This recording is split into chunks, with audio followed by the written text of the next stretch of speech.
Well, I think the general market trend is what's affecting the entire investments of high net worth individuals right across the board, not just in Asia, but right across the board. And a lot of it boils back to rarity. The rarer a spirit is, or the liquid is, the rarer the cask that is being used. Of course, quite naturally, the higher the price. More so if the distillery is already defunct, been pulled down, they've closed it down, or they have sold the cask on to someone else who has gone on to handle it in a fairly different way, in a very limited number. So that's what I would foresee or see currently happening in market, people looking out for.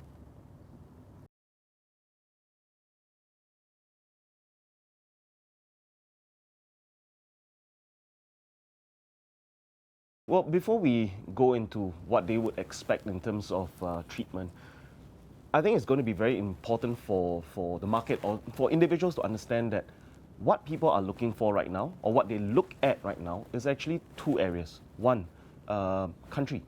So, country of origin plays a very big part, especially when it comes to the marketing aspects of the liquid. Something that's coming from whiskey country, Scotland, classic whiskey country, or even Ireland right now. Some of the more exclusive houses, they are the ones that are being sought after. Japan is definitely something that is out there. People are looking for it. Very specific brands, then, right? And that's where we fall back into the brand.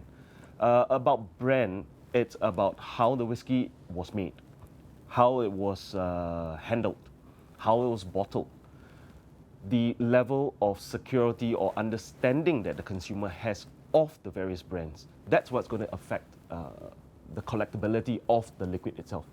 Unknown brands with a good standing in market can still garner a very high price, which is, I think, also why some of the larger brands in market today, they offer a very unique experience to the buyer, to the collector, and to the drinker. Right? So at various stages of where you as an individual would then sit within the market, would then determine what you would receive. Say, for instance, you are a high net worth individual who likes to collect whiskey. Very often you will be made avail higher, more exclusive choices, right? Bottlings, older liquid, single cask vintages. And these are then made available to you on two tiers. One is direct from the distillery itself through its own collection of databases. The other would then be through, say, a whiskey broker, somebody whom you then put your name out there with, keeps an eye out on market for what's available, and very often the rarer the item is, the smaller the numbers, rarity, right? And the smaller the number means that the chance of it actually coming on market, it's going to be at the very least a year, 2 years in between. Right? The other thing that I would say brands look at in terms of experience would then be a deeper understanding of how whiskey is actually made. One of the things that is happening very, very widely in market right now is brand education. And brand education today has gone past the I am this brand. It is actually going into all whiskies are made with barley that has been malted. After it's malted, it goes into distillation, fermentation, distillation, and then the whiskey is put in a barrel. At this house, we then do it this way. We use this water, we use this particular malt, we use this particular cask. So that's something that brings the consumer down to the ground level, where they actually experience, as a whiskey maker would, how the liquid went from grain to liquid gold.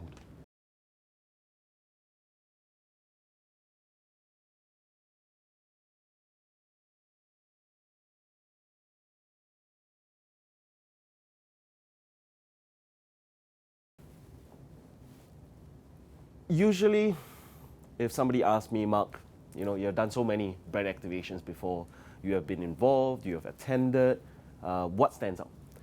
It's true, we have, whether it was myself, my team,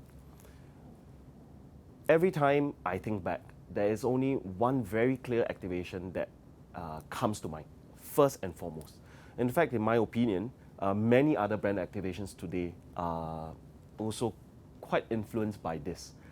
7, 8 years ago, in Asia, in Singapore, Macallan was going to launch a new product in market.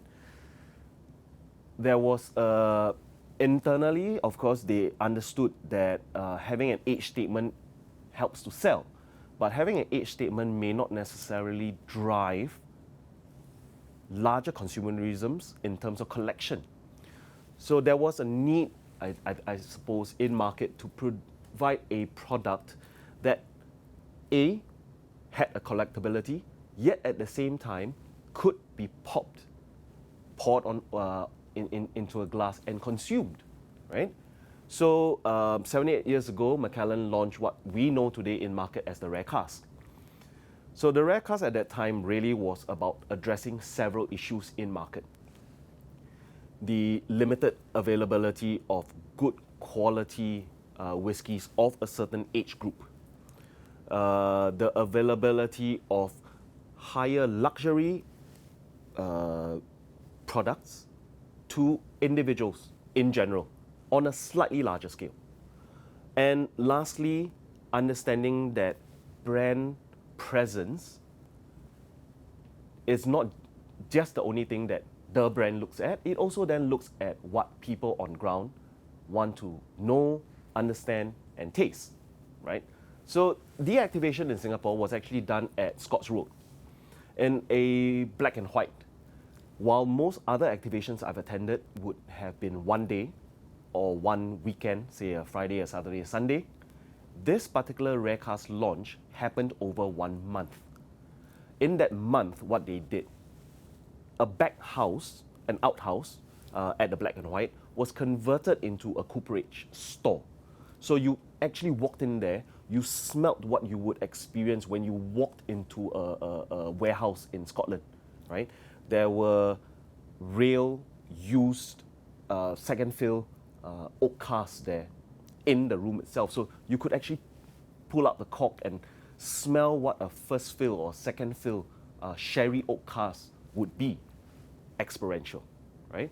When you approach the launch site, when you are entering the main door, one of the first things you saw on the left was a cooper from Juarez. And he then talked you through what a cooperage in Juarez would do to a fresh virgin oak cask when they received it. They will put in the sherry oak. What does sherry oak do to cask? It answered a very key question that a lot of consumers usually would ask. Why sherry? Why do you put sherry into your cask for a year and a half? Why do you season it with sherry, right? Very key question. It got answered on the spot, not by anybody else than the cooper himself. The person who was going to be making your cask, the person who was going to be involved in putting the sherry into the cask.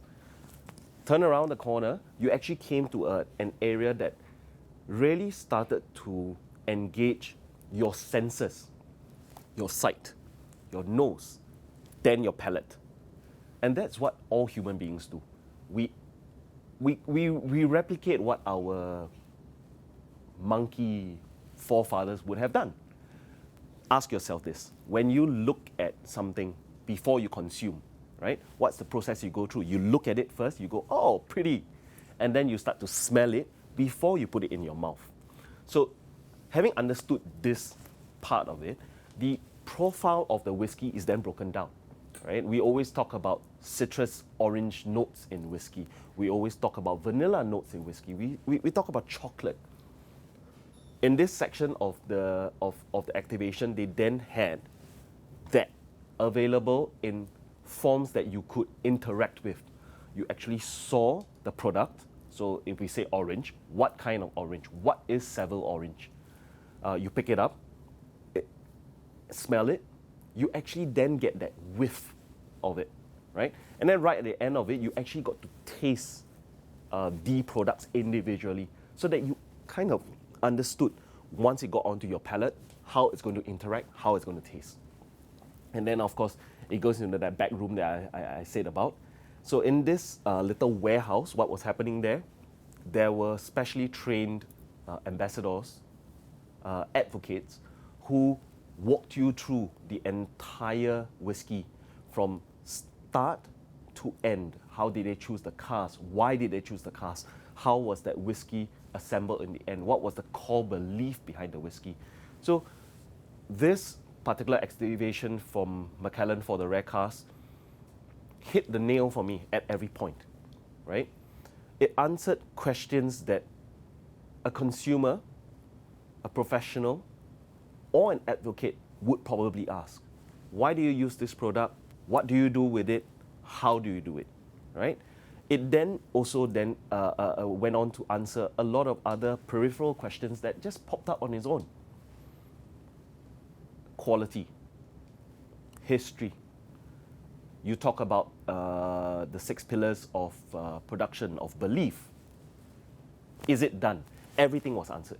And because everything was answered, the consumer was going to walk out of there, one, now having a reinforced confidence in the brand, having a reinforced confidence in the product, and now also having top of mind recall.